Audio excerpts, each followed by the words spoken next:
what we did in last lecture was just giving a new proof of the sharp threshold, like sharpness of the phase transition for Bernoulli percolation. And the motivation for this proof that it is possible to extend it to models which are where you have dependencies. So you have seen a model with a dependency yesterday in Ioan Manolescu's talk, and actually these models are like they come more naturally when you study model coming from physics. So in Bernoulli percolation, when you take two edges, just the status, the probability that this edge is open and this one, this is complete. The status is independent for any edge. And this property is very important for the previous proof, the proof of Menchikov, of Eisenman-Barsky, and the phi p, the proof using phi p of s that Hugo presented it. We really need this very strong independence. Like if I take any two edge, it gets independent. And the main issue about the previous proof is that as soon as the model starts to be correlated, let's say, for example, the probability of this edge to be open depends on the fact that this one is already open. This had difficulties that could not be tackled with other proof. So in this last lecture, I will explain how the randomized algorithm proof allows to tackle this problem, this type of problems, and we will go gradually. So we will start from a short-range dependent model. So we'll just add local dependencies. So just two edges at distance smaller than let's say 10, they will depend, but after 10 they get independent. Already this, in general, was not solved. Then we will start to add a dependency where you have dependencies that decay very fast, but independent of the parameter. So we will just have a long-range dependency, but the probability that Cj depend on this one depend like, let's say, super exponentially fast in the distance, but it's all the time positive. So this will be the case for Voronoi percolation, and for people who are familiar with continuum percolation, Boolean percolation model have this kind of properties. And finally, we will finish by the FK percolation model, where this time we have some decorrelation, but it's not clear at the beginning, without studying the properties of the model, that what is the speed of decay of this correlation. So each time it will be a little bit more difficult, and I will try to explain how we solve the problem. So let's start with a model with short-range dependency. So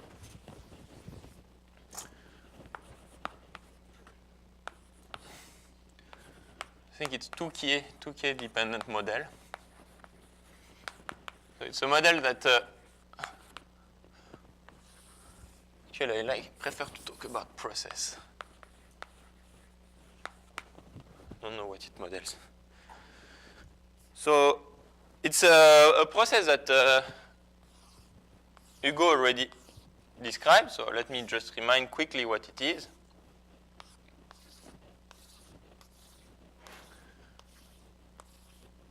So we are on ZD, D larger than 2. And I first start by just taking IID. So this time, eta x in ZD is just IID in 0, 1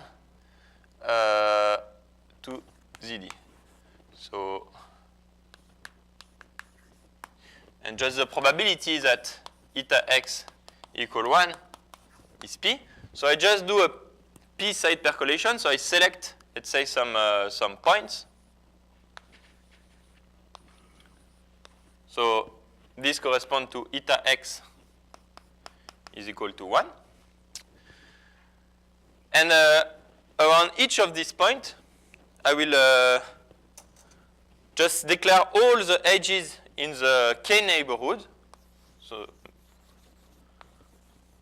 So all the edges in the open. So all these edges are open. Now this point, all these edges are open. and all these ages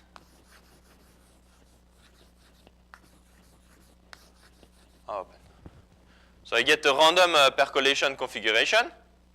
And this time you see that there are some dependencies. When two edges are close to each other, if I know this one is open, it has let's say the neighbor has more chance to be open as well. So just let me just write what we do. We consider omega. So for an edge E, we define omega E equal to 1 if there exists some x in ZD such that eta x equal 1 and E belongs to the edges of x plus lambda k. So k is just a fixed number, fixed at the beginning. Okay. So the model is clear. So it has some finite range dependencies.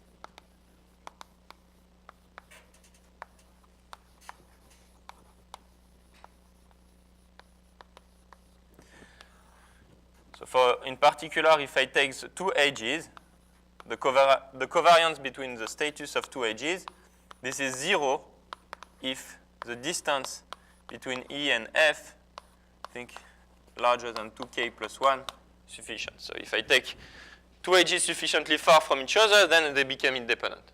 But if they are closer than 2k, the status start to be dependent. Okay, so for this model, so it looks really, really similar to what happened for percolation. So we really expect like the same kind of property. And this model was not really in the proof of the previous known proof for Bernoulli. So just the theorem I want to give today is that so there exists a critical point for this model, which depend on D and K, such that for all P strictly smaller than Pc, I have exponential decay. The probability of 0 being connected to distance n decay exponentially fast. So I don't put the quantifier, but they're the same as usual. There exists a constant C such that for every n, I have this. For some C positive. And for P larger than Pc, I know that the probability to go to infinity, so this is theta n, and the theta, which is the limit of theta n,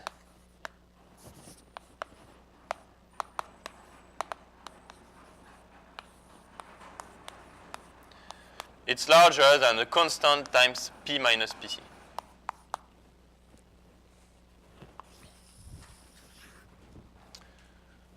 So we have the same, can prove exponential decay in subcritical regime for this model. So let just me explain to you how it works. So the idea we want to use a randomized algorithm technique. So we do exactly, we try to follow exactly the same steps.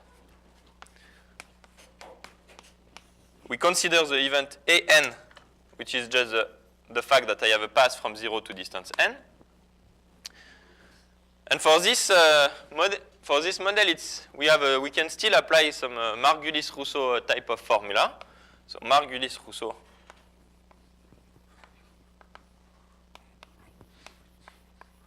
apply in this case, because here we can just look at the model in terms of the initial variable. So we have the derivative d over dp of the probability of an, which is equal to 1 over p, 1 minus p, sum over x in lambda n. Maybe I take a little bit larger, but it's still large. Okay, it's always larger than the sum of x in covariance for the model of eta x with the event an. So this is just exactly the formula Hugo showed before, except that you see here the derivative is expressed in terms of the eta x, not in the omega.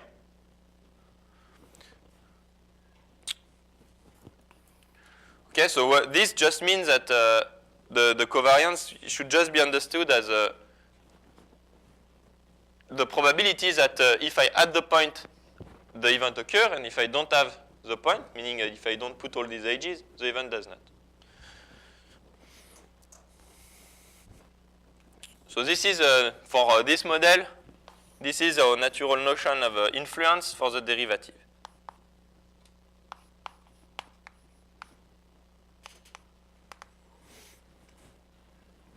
So now we want to show that this sum of influence is large. So this is just the second step is to show now that this sum of influence is large. So exploration, we will apply an exploration algorithm.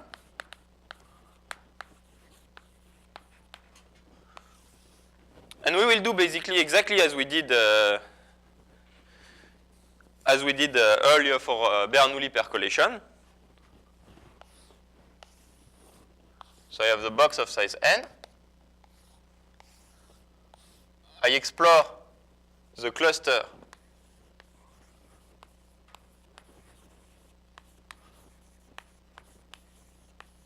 touching a random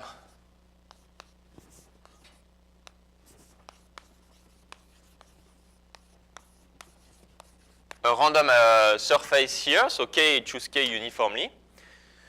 So I just want to know what are the clusters that touch this boundary. So let's say I want to explore one cluster.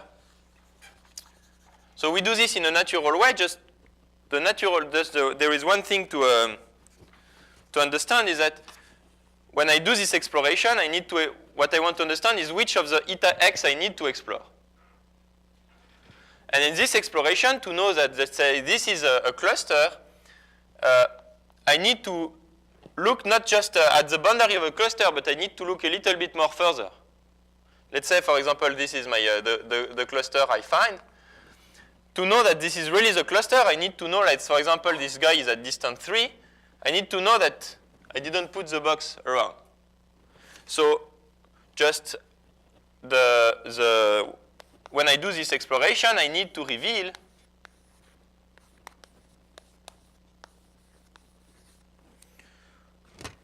all the variable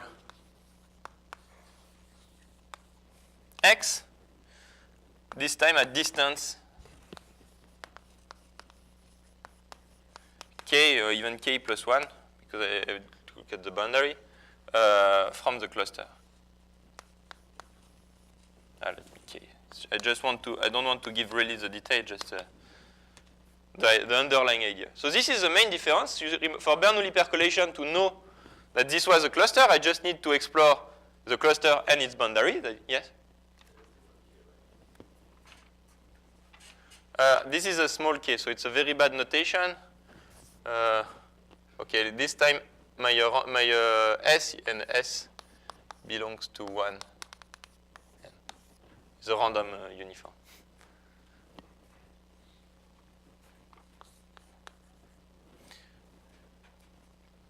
Okay?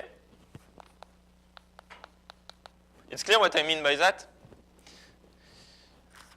So what is the revealment? The revealment, delta x, so the probability that I reveal an edge variable eta x for this algorithm. As I explained here, it will be related up to some constant to the probability that, so I have this random lambda k. It's not just the probability that I am connected, but it's the probability that it's a Diron S. The probability that the box of size k around x is connected to this random ball. And in some sense, this is the way where you see the dependence appearing. So in order to define a cluster, I need to know variable around this cluster, and you see that here it changes here. When I try to bound the revealment, since there are dependency to reveal a cluster, I need to go a little bit more further than the cluster. In particular, in this model, we need to go to distance k. So the revealment is now not related to the probability that my point is connected to the random surface, but it's the probability that a box of size k around my point is connected to this random point. But now, when you look at this event, here I can just pay some cost, just ask that this point is open, and then I open all the edges around k in some x. And in this particular model, actually this is again up to some constant, the same,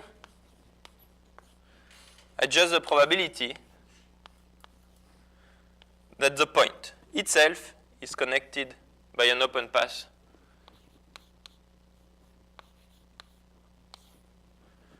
Just because if you are here, you can just pay some p cost to open all the box, and then this time x gets connected. Okay? So this is one kind of a general step to get rid of the dependency. So I just want to have, I have something that occur at distance k, and I want to relate to something now that come at distance x. And in this particular case, it's very easy. It's, I can make it with constant price.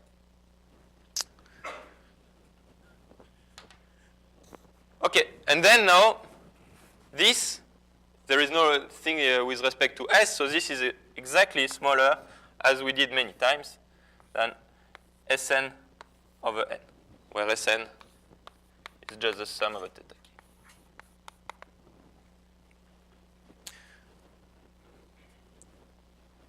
So I apply this OSSS inequality to the eta x.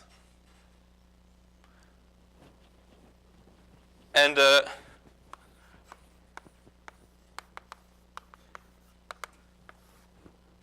what do I get? I get that the sum over the influence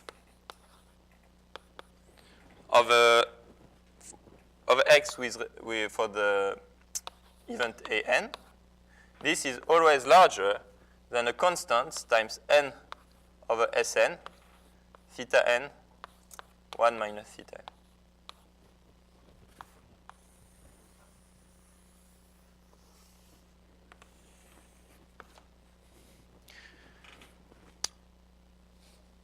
So when I combine these two inequality, I get that theta prime is larger than c n over Sn, theta n 1 minus theta n. And then you can apply just the technical lemma to conclude the theorem. Again, I'm super happy.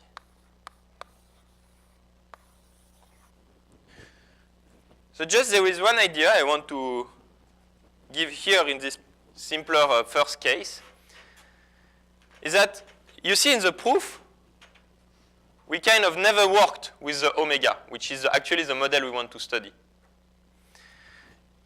And in this case, you have like, what you have is that, okay, I have a dependent model, which is this one that I described, the edges are dependent. But this model, it's encoded in terms of IID. And I will work with this IID. I apply the SSS to this IID, and I get the result. But the thing is that here, since I am k dependent, the connection with the two models for all the quantity I am interested in, they are easy. You see, you want to relate the influence of a point with the influence on an edge. They are very related, and when you are k dependent, but in some sense you have what is the general idea is that you have your model which is dependent. You want to encode it in terms of an IID dependent. And you want to control the quantity, that the quantity are not too far. Because then, as soon as you have an IID model, then you can apply all the machinery that of OSSS inequality. Okay, it's clear for this first case. So let's move to the second. Let's add another layer of difficulty. Is that now I will not be no longer finite range, but I will add dependency at long term. So, and we move. This will be the case of Voronoi percolation.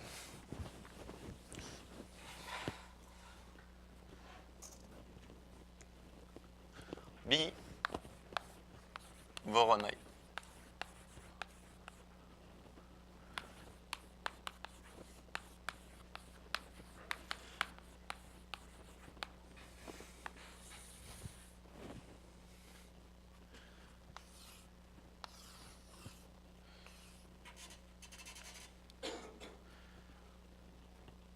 So the model is quite so simple to define. I take a parameter P between 0 and 1, as usual.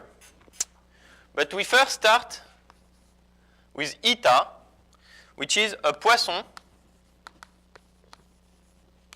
point process of intensity 1. So in RD. So also I have again D larger than 2. So I don't know. I hope I will not fail completely to try to draw it. Something like that.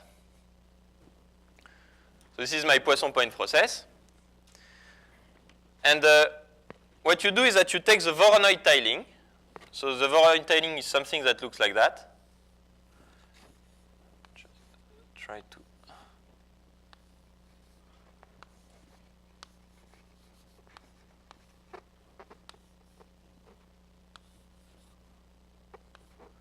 And then I don't know, something like this.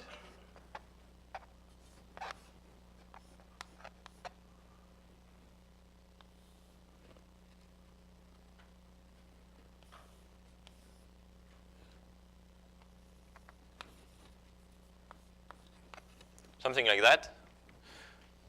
So what I do is that for every point, for x, for every x in eta, I define the cell of x, so C of x. I take a point here, and the cell of x, the way I drew it, is just all the points for which x is the closest point in the tiling. So let me write it.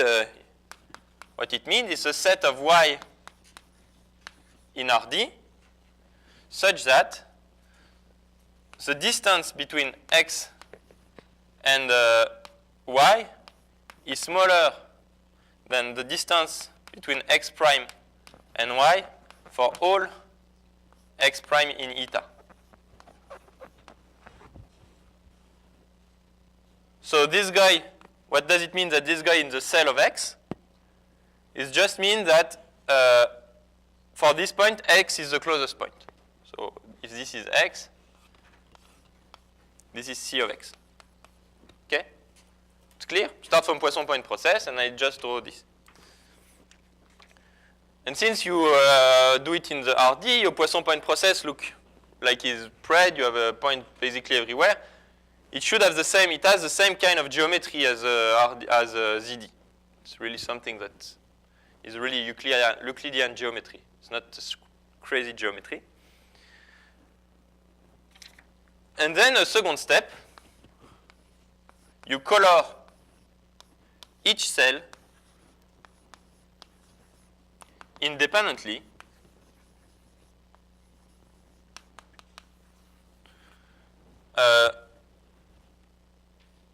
with probability P.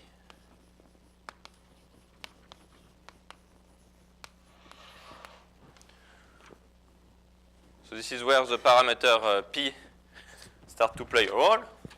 So I look at each cell. Let's say first look this one. I toss a coin. Probability P, I color it. This one is probability P, I color it. This one I don't color. This one I color. And so on. And what I get is a random coloring of RD. So what is it? What does it mean? It's omega for y in RD. I define omega y equal 1 if y is colored and 0 otherwise. So here omega y equal 1, here omega y equal 0.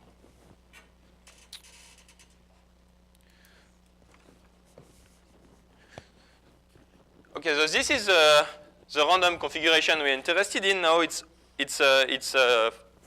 our omega is just a family omega y in RD. Just make this inter.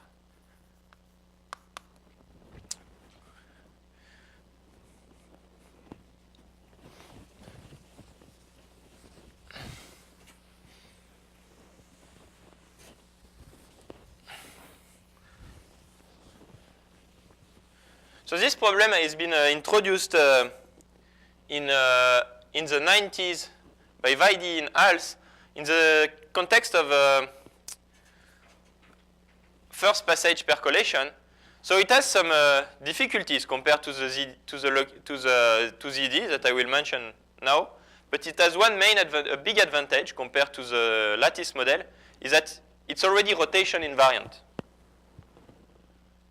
So this is a nice property of this model. It has really big, already at a discrete level, in some sense, big symmetries.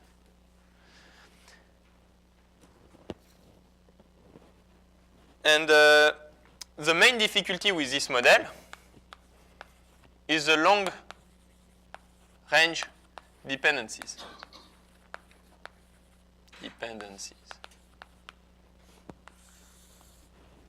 If I look at two vertices, so if I take x, y somewhere, just x and y,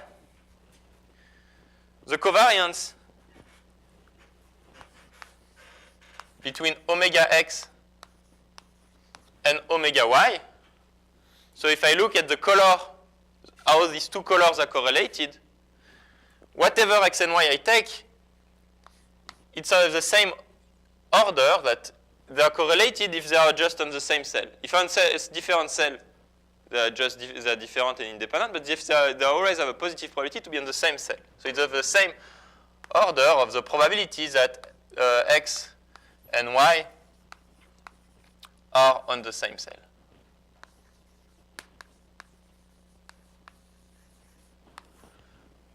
And you see that now whatever x and y I take, this quantity is all the time positive. So it's not like before when they are sufficiently far it gets 0. Nevertheless, this decays very fast. This we know it's of order like exponential minus c distance of x and y, x minus y, whatever the distance I take, to the power d. So it decays more than exponentially fast. It's just due to the fact that the probability that I don't find a point in a box is just growing like the volume for the Poisson point process. And just for two things far to belong to the same cell, I need to have big region without point. And therefore, this decays very fast. But this was a very big problem for the previous proof. And so the new thing, so it was since it was introduced, it was a conjecture that this model should really behave like Bernoulli percolation, but it was not known.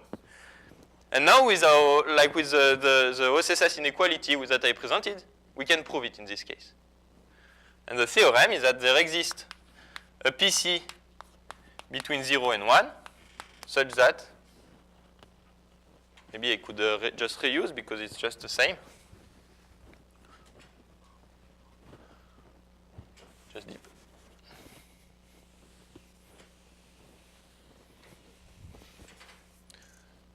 So in this case, we have a PC, such that for p smaller than PC, there is no infinite red path. And above PC, it's positive. And for this model, we have exponential decay in subcritical regime. So let me mention 2 or 3 things about the main comment is that this actually is new. Because the novelty of this theorem is that it applies in any dimension. Because actually in 2006, and you see it was already recent, like it's not the model I say it was introduced in the 90s, it was proved in dimension 2.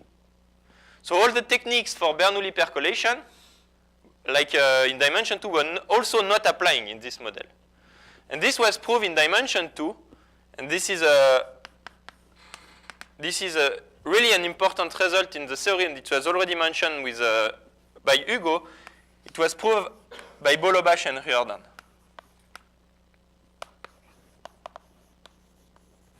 And actually, they also prove, in this case, you have symmetries, and they also prove PC equal 1/2 in this case. And the new tool that they had to use is this sharp threshold, the KKL theorem. So basically, here, like in dimension 2, what managed to kind of trigger the proof was to use this tool, the KKL theorem, and they managed to prove it. But their proof relies on the study of crossing probability and the fact that crossing probability, you know, they combine well. You have nice topology in dimension 2 that you don't have in higher dimension. So still the proof does not apply in higher dimension.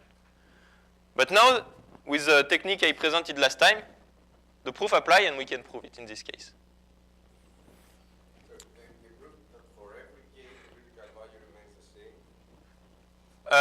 So here there is no K. It's I'm just rewrite. Yeah. Sorry, I just used the same because it's the same statement. Okay. For the first model also it was known for. Yeah, in dimension 2, yes. But the first model actually, I think like it's very related to Boolean model with finite radii. And in this case, it was recently proved that actually even with old technique, by working a lot, we can prove just the fact that. But I think what is not remarkable is that now with the OSSS inequality in the first model, the proof come really easily. But my goal was not to present a really new thing in the first, it was just to express that if you had dependency, it does not break the proof at all. So it was just to illustrate in some sense the first model. This was really like, yeah?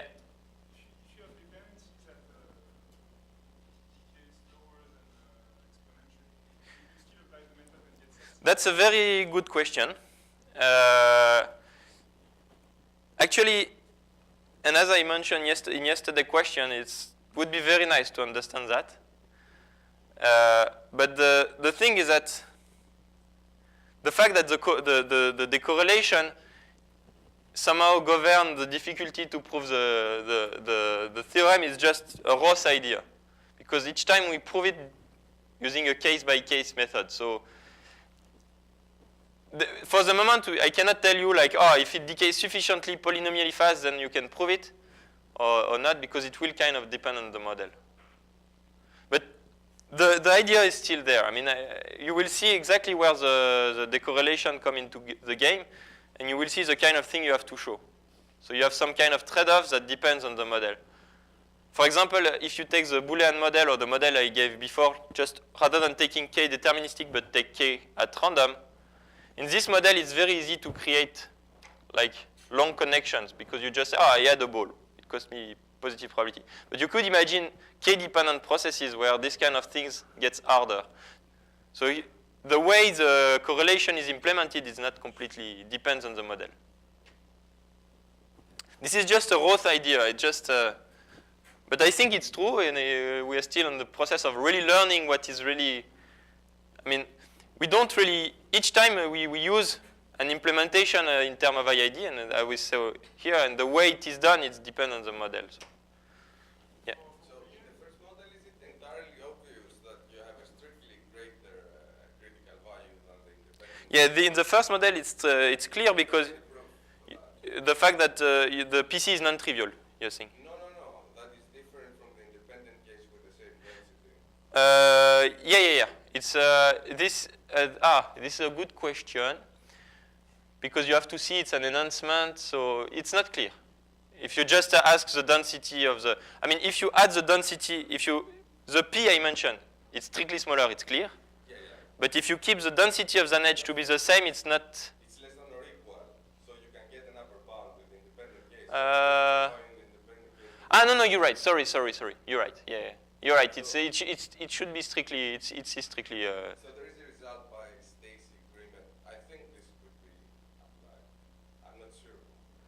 I don't understand what you mean, because if you change the critical value, you cannot. This is not the same model. For this not to be vacuous, the result, you need the critical value to be strictly greater, right? But for this, no. So the fact that the critical value, I don't understand your point, because for this value, for this to be non-vacuous, you need to show PC is strictly between 0 and 1. But for the first model, it's clear. Yes, but okay, if it has the same critical value than with the independent case, then you don't need to do anything. Why? It's not the same model, so I don't understand. So if you have the same critical value with the independent case, then you don't need the proof. The connection probability is not the same. Critical, the other is subcritical. So Yeah, but it's not. These probability are not the same at all. You cannot compare. you're looking at the probability of having an infinite percolation cluster. Yeah, maybe we can discuss later. I'm not sure I understand your point. Okay. Okay. So now let's move to the proof. So again, I will not give all the details because we already made a lot of work. I just want to try to explain how we apply the SSS inequality.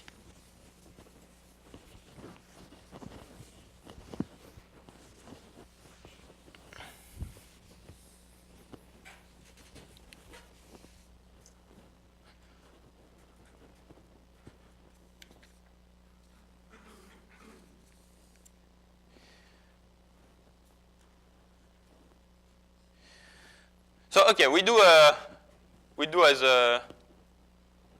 usual.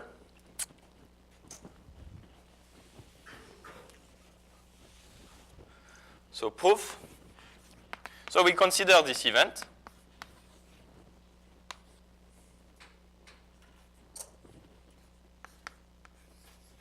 So again, this is just the event we will be interested in. And the first step is always the same. It's just a Rousseau type formula. Margulis-Rousseau type formula.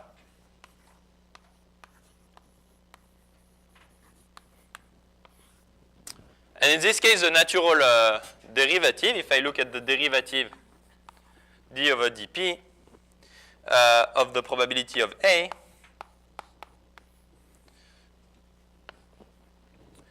this is just 1 over p times 1 minus p, as usual. This time it's a little bit different.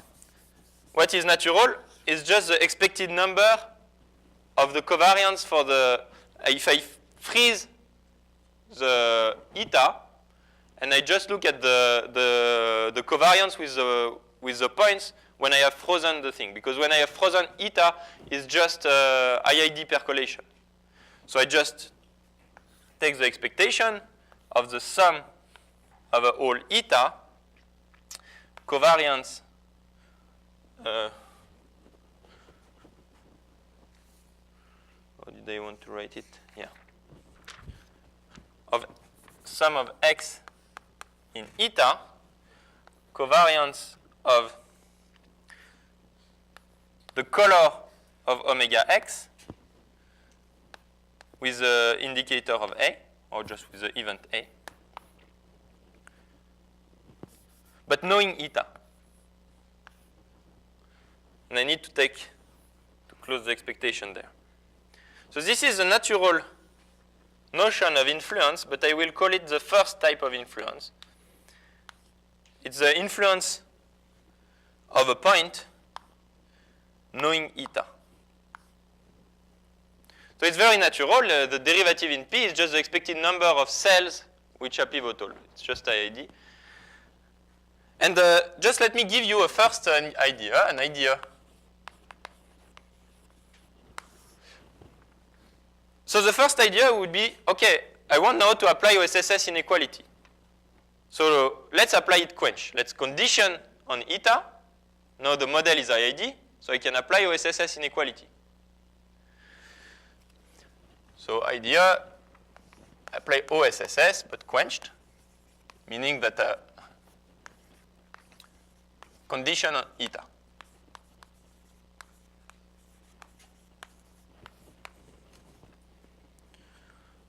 So what do I have? I have eta which is frozen. I have the sum of x in eta, the right notion of influence.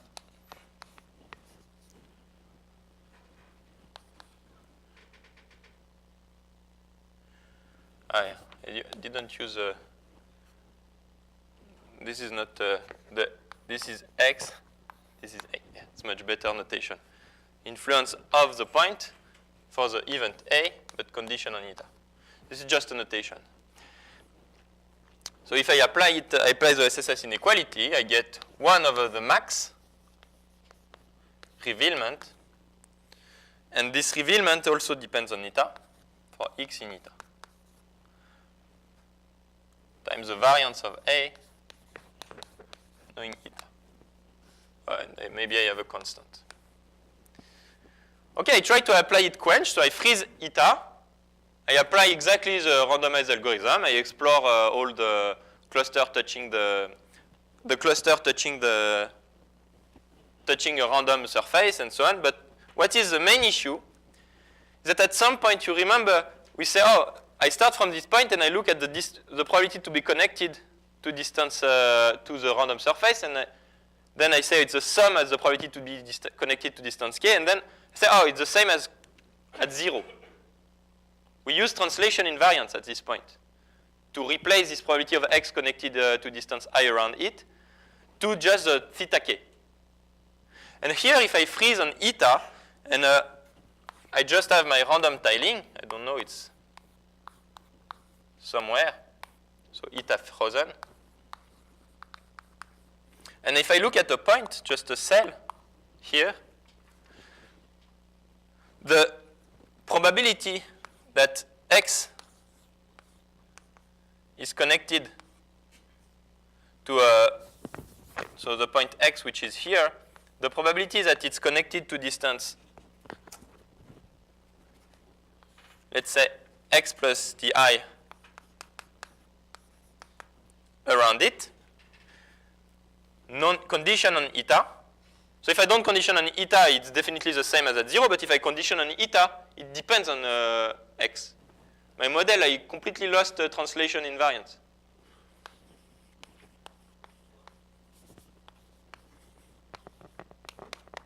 And therefore, it's impossible to control the max revealment.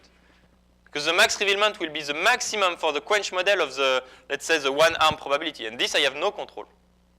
Cannot say it's smaller than theta I. So this idea doesn't work. And actually, it's also the same reason. Like it's also difficult to apply like even KKL and so on. It's when you work quench, typically you are facing this. You breathe. You breathe. You kill the translation invariance. Okay. So it's clear that this doesn't work. And the idea that works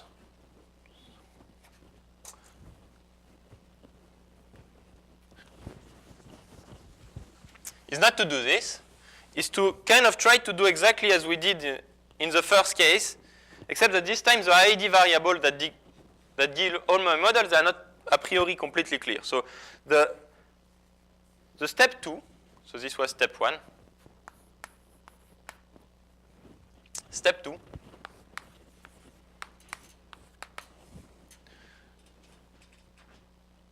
So step 2 is just called tensorization. So it's just to try to write our model in terms of IID variables.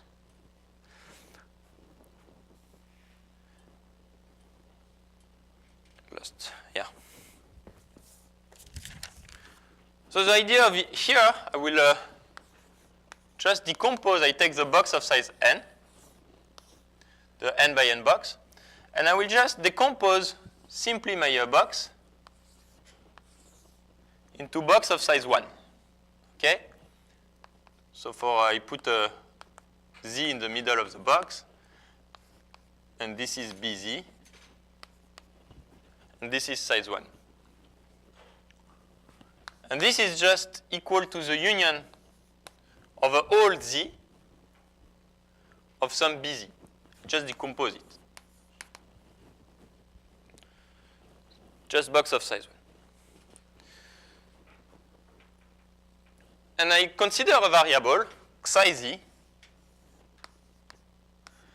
which is just the Poisson point process restricted to the box of psi Z. So it's eta and BZ. So the Poisson configuration and the color of the point.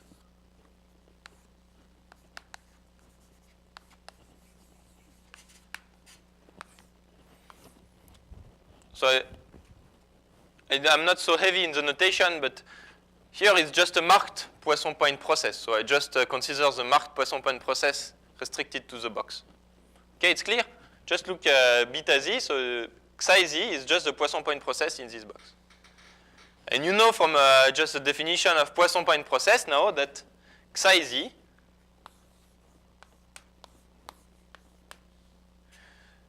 just IID variables. My Poisson point process in this ball is independent of the other ball. So it's really so it's here I use a specific property of my model if you want. Use that there is an underlying Poisson point process.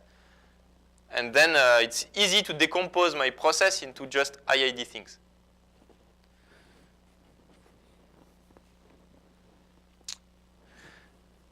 And you see the natural influence that were coming from our model was this one, just the probability of cells to be pivotal. But now in this representation, the natural notion of influence, the influence of a point Z for my event A, so now there is no conditioning, it will be just 1/2 times the probability that psi, so psi is just the data of all the union of all Z, belongs to indicator of A psi is different from indicator A psi prime, where just here I resampled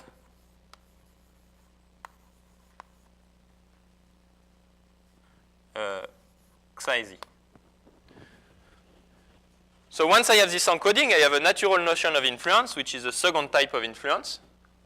It's just the influence of a box. It's just the probability that if I resample the point process in this box, I change the output of the event. So this is just a priori, it's not completely related to the. So it's step 2. I'm not very linear with my blackboard, but let's erase this this wrong proof.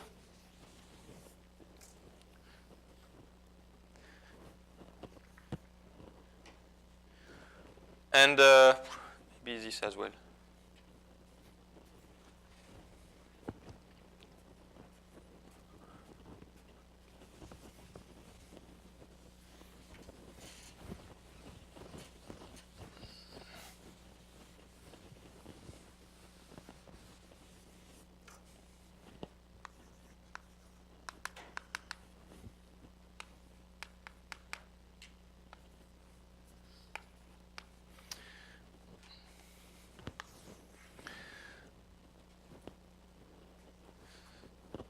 So now we have an encoding in terms of IID. We have a good candidate to apply OSSS inequality, and we will apply with respect to this encoding.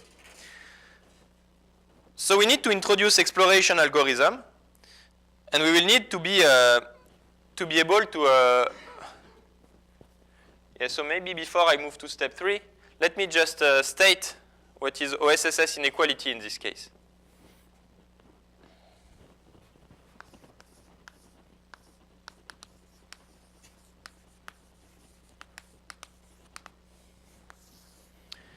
So OSSS inequality says the following, that if I take the sum of this influence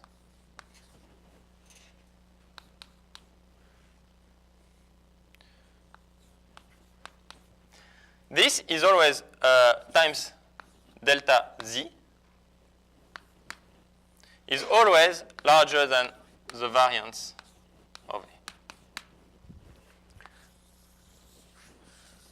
And so you see here, you see that that it's not exactly the same type of OSSS inequality we have seen, because in our case there were just 0, 1 variables. But actually, if you remember the proof, we never used that they were Bernoulli, the variables. We just use this replacement.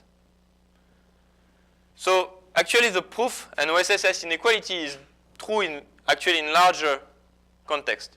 It's true as soon as I have IID variables, this remains true. But with this notion of influence, because you see, if you remember the proof, just you redo exactly the same steps, whatever the probability stays. So here it's a product space, and again I can apply the OSSS inequality. And all the thing I need now, so I need to do two things. I need to bound the revealment, and I also need to relate this influence, which I express in terms of this, to the influence which drives my derivative. So step 3.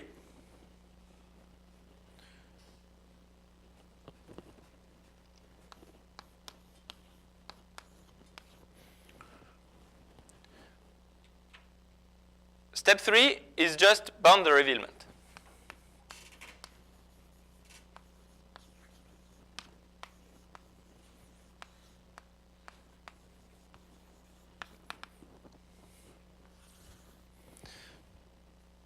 And I will start, before giving the step, I will start by a simpler question. Imagine you are given a point. So a point y in RD. It's not a point of your process. And you want to explore the color of this point. You want to know, I ask you, what is the color? How would you do? What should I know?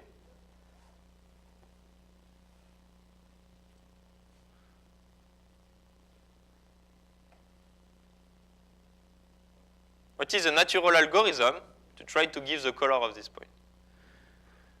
So the idea is just, what I need to know is what is the closest point in the process for this point, because it will give me the color. So what I do is I just grow a ball slowly, and so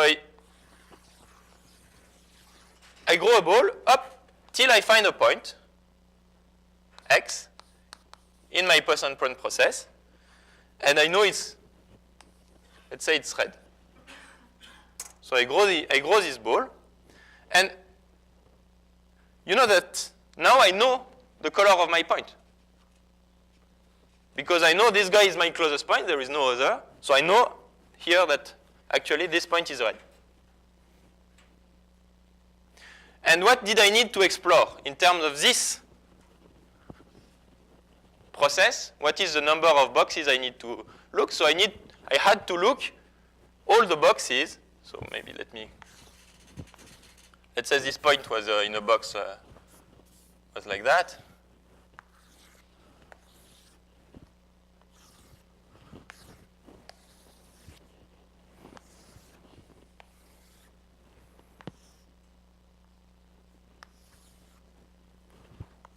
I don't know, it's not very well, but you see what I mean.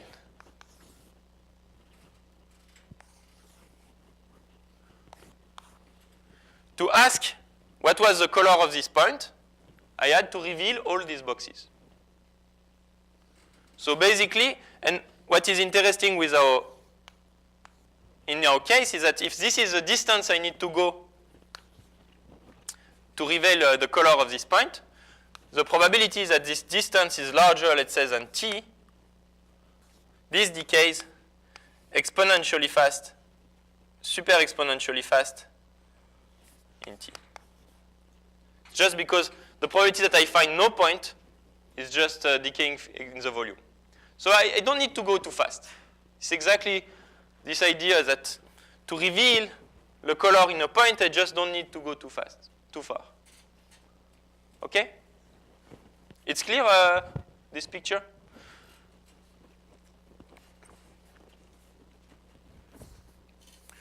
So now, I will not give all the details, but I think if you have this in mind, now you can understand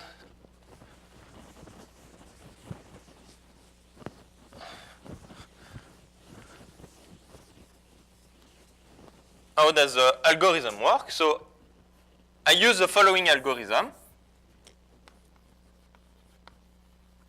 I use the randomized algorithm, which is all the time the same, which is just explore the clusters of the boundary of a box of size k with k random.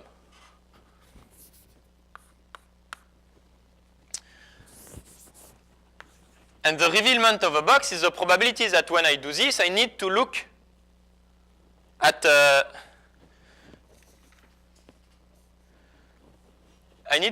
box. So let's just I need to make a picture before. So I do my randomized algorithm. I start from lambda k. And I explore the cluster.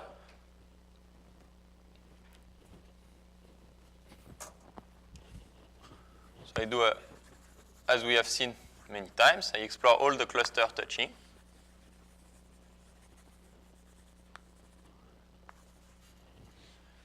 And a box here has been revealed if it was needed to know the colors of these clusters.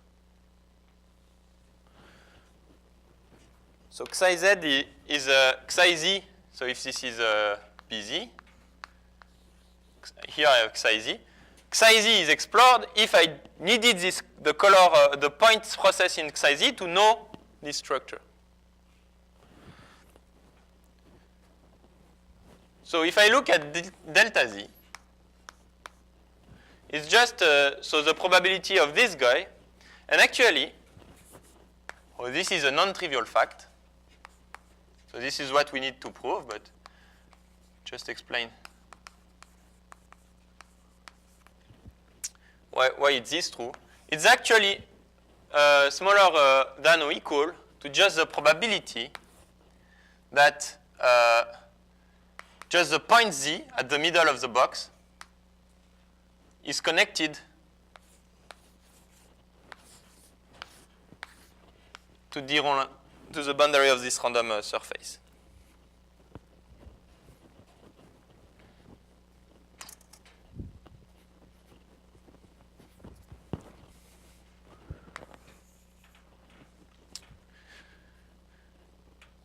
I will not give the detail of this proof, but I will just explain to you why it is true. The probability that a box is revealed is just the probability that I need to find there is a point not too far which really needed me in the sense of there to know its color, and which is connected to distance which is connected to this boundary. But this point, the probability that I find a point, I have super exponential decay. So the probability that a point around me need me at distance k or t decays super exponentially fast. It's very costly. So this probability is small. So actually, if I look at the first point that need me around and is connected, I have super exponential k, a tail in the decay. And then, so if I want to really connect the point, I need to create a path from this point to me. And this, you can trust me, but you just need to open a linear number of, a priori, a linear number of cells. So this costs me exponential, just exponential. So the super exponential is, which in the tail of the distance, is much more costly than just the exponential cost to glue. And this trade-off makes you win, and therefore, the fact that this guy is maybe far actually can reconstruct the fact that I really can connect the point.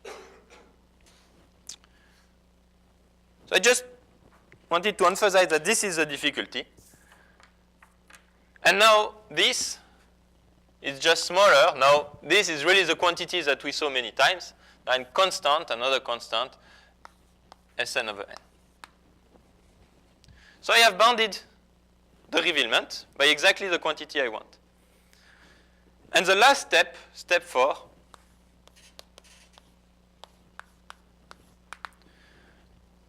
and this again I will not explain because, but in this particular case, it's also possible to relate the sum.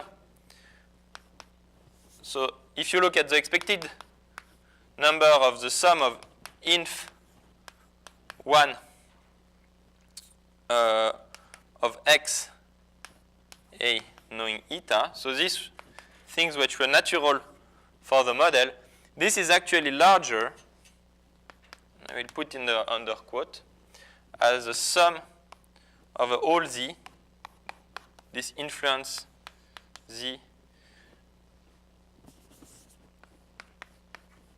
of a. So this is possible to prove. I will not explain. And actually, this statement, it's not exactly what we proved. You have to do an additional step to prove it. You also have to make the box. Here I took boxes of size 1. To have really this inequality, you also have to take boxes smaller and smaller. But basically, this is true, actually. This is the fact that these two notions of influence, the one that controls the derivative and the one that I can plug in the OSSS inequality, they have the same role in this case. So basically, in this board, we have really the 2 steps that need to be achieved to really apply the proof and then the conclusion. Theta and prime. If I plug everything, the 4 steps together, I look, this is A. I get theta and prime, which is larger than this sum of first influence. It's related to this notion of influence. I plug in the OSSS inequality, and I use my Riemann bound, and I get it's larger than n over Sn, theta n, 1 minus theta n. And it finishes the proof for Voronoi, because now we can just apply our elementary lemma. We have our differential inequality. So in this case, it's of course a little bit, you have to do things by hand, and it goes in the detail of the model. But if you want to apply these techniques, basically it's really the steps are all there. So it's what you have to achieve. And the main thing you have to understand, here they are actually, I presented you a way. I think there are many ways. The general idea is to do, you have your model, which has dependencies. First, what you want to do is to just, okay, try to find a natural derivative because you have a natural formula. So you have natural influence, notion of influence for your model. But then what is important is that you want to write your model in terms of an IID process. So in this case, the IID was this term of Xi. So I moved to an IID world. And there I have OSSS inequality with quantities that are natural for this IID model. I have a natural notion of influence. I have a natural notion of revealment. And then finally, these last 2 steps, I need to connect the influence in the IID model with the influence of the dependent model. This is the first thing. And the second thing is I need to connect the revealment in my IID model with the theta n in the original model. And these 2 things, this is where the dependencies play a role. So here, for example, we really use that actually we are super exponential. So this, for example, if we just had exponential bound, which are not fair enough, we couldn't prove. So you see, it's why here you see that you really use, here we use that it's super exponential. But for example, in Boolean, just polynomial was sufficient because for the reason I said. That here, the difficulty is that why you need super exponential is because you have to really recreate the path at an exponential cost. Okay. So in the last 10 minutes, I just want to really briefly explain the last case, which is FK percolation.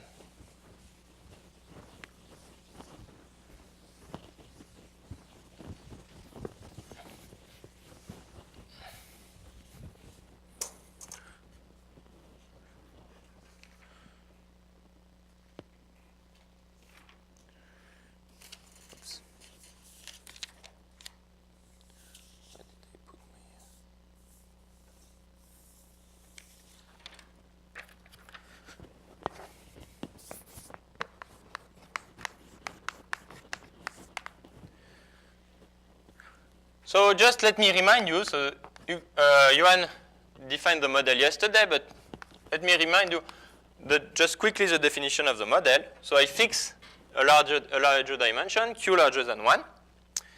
And I take lambda n, which is just minus n to the d. Take k of omega. So I have a configuration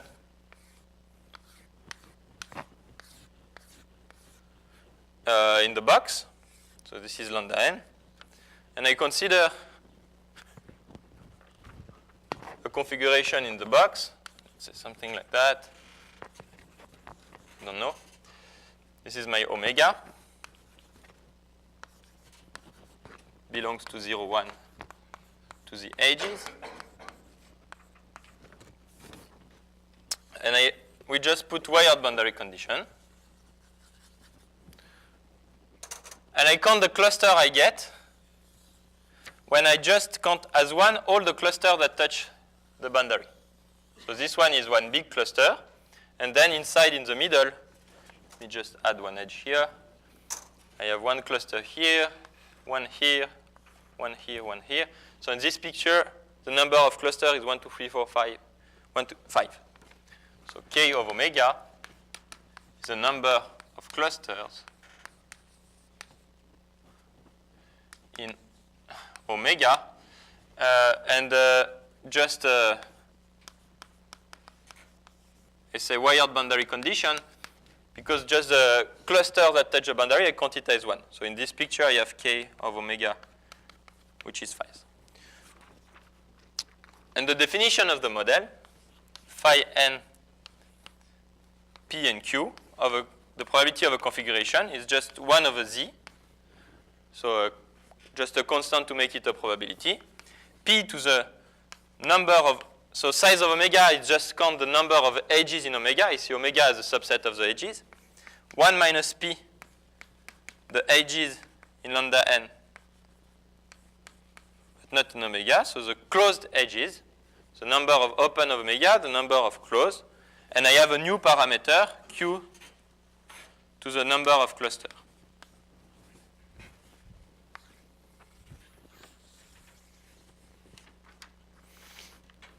So this model, you see, like as Johan mentioned, when q equal 1, we recover Bernoulli percolation. Just the probability of a configuration is p to the number of open edges, 1 minus p to the number of closed edges. And when q increases, we start to add dependencies. As soon as q is larger strictly than 1, the model starts to be dependent. And this was for the reason for which all the techniques from Bernoulli percolation did not apply. Nevertheless, this motivation has really two good motivation for it. So first, it's a model that generalizes Bernoulli, and it shares some kind of features with Bernoulli. And so a priori, we can study it with the technique from Bernoulli percolation. The first motivation, but the second motivation is that it's related to important model in statistical mechanics, such as Potts model. So this makes something very nice for us as mathematicians because it's something that we can kind of apply mathematics techniques that we learned from Bernoulli, but it's also a deep connection with other models in statistical mechanics. But the main issue with it is that one of the key theorem in percolation theory, which was the sharpness of the phase transition, due to the dependency, the whole proof failed. And here, and the main difficulty, for example, which is additional to, yeah, maybe I will mention after. It's good, I still have the theorem.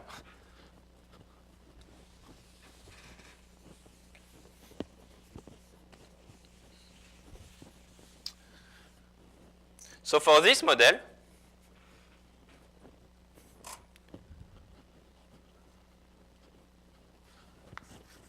so here I just add red to say it's for wired boundary condition. So for this model, if you look at, there exists a critical value such that, so this time it depends on D and it also depends on Q, such that for P smaller than Pc, this quantity, so phi PQ n, decays exponentially fast in n. And for P larger than Pc, I have ordering. So I have the probability that a point is connected to infinity get positive. So we can extend the sharp threshold theorem for the FK percolation. And of course, what we will apply is OSSS inequality. And let me just mention now what is the additional difficulty with Voronoi percolation. So you know, just before I gave you a recipe. Try to make an encoding with IID process, and then I relate my two models. And the main issue here, so the difficulty is that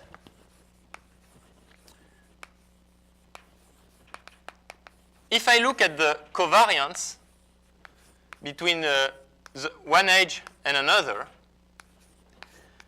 you know, before, for example, in Voronoi percolation or in the K-dependent, I could give you, this decays fast. And this decay was not depending on the parameter. Now, in this model, a priori, I don't know the speed of decay before knowing the properties. So there is no a priori bound.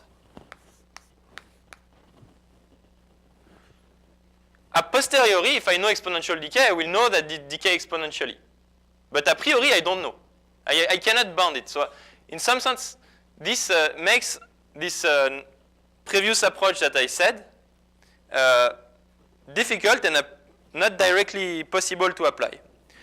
So what we had to do is to go back to OSSS inequality. OSSS inequality, the IID OSSS, was not working for us, was not enough. And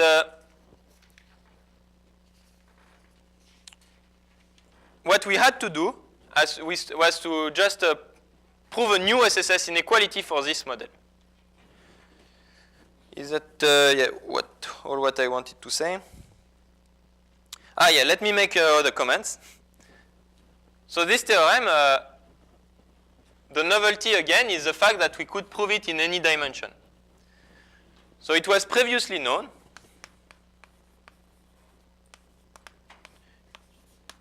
In dimension 2, and again this was a theorem of Hugo and Vincent Beffara, where they use KKL techniques, like Talagrand types inequality. And it was also known in two cases for any dimension, Q equal 1 and Q equal 2 for any dimension D larger than 2. So Q equal 1 is just what we discussed at the beginning is Bernoulli percolation, and Q equal 2 is just because it's related to Ising and there are some specific properties that where you can apply. So the novelty is really larger dimension and any value of Q. In particular, it proves the sharpness of the phase transition for Potts model.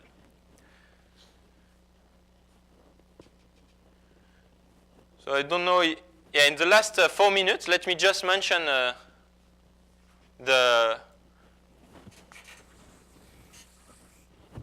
let me just mention the ideas of proof.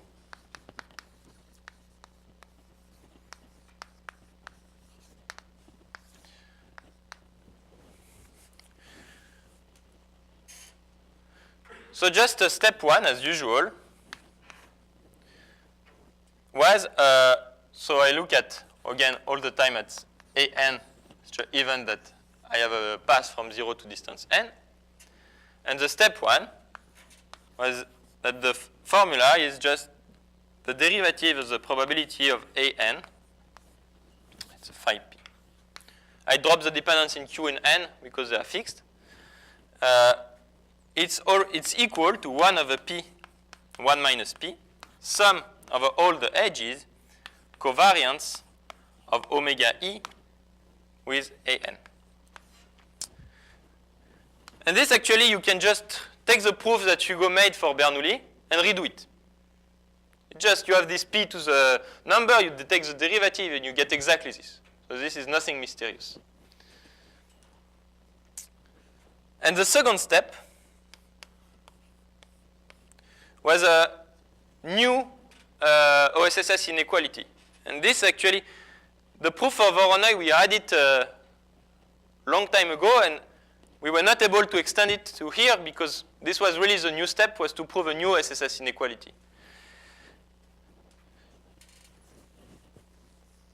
So just let me give it, and we use the Thirling theorem. We prove the following thing, is that you take a measure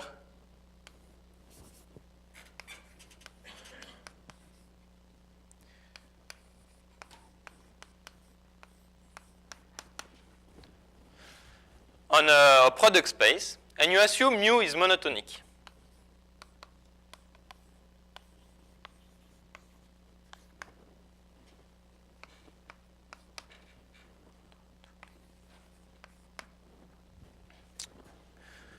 So I will just explain after stating the theorem what means mu is monotonic. Then, for every function, Boolean function, for every x from 0, 1 to the e, taking value in 0, 1, for every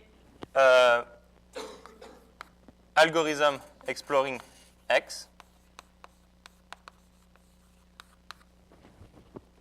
then we have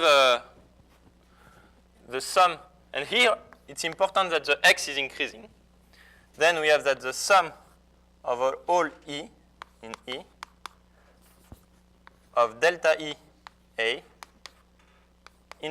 covariance of omega E. So we really prove for the covariance for this quantity is larger than the variance of F, of X.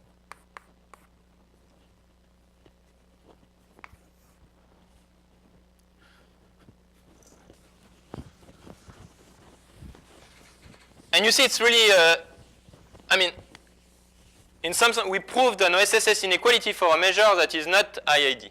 And what just it means monotonic, I just give it on a picture. Mu is monotonic. If I take just my set E, I take two subsets, I just take a subset F in it. Here I put a configuration eta, here I put a configuration psi, and I assume eta is smaller than psi. And mu is monotonic is just saying that the mu, the measure in the complement condition on eta, it's smaller than the condition on psi.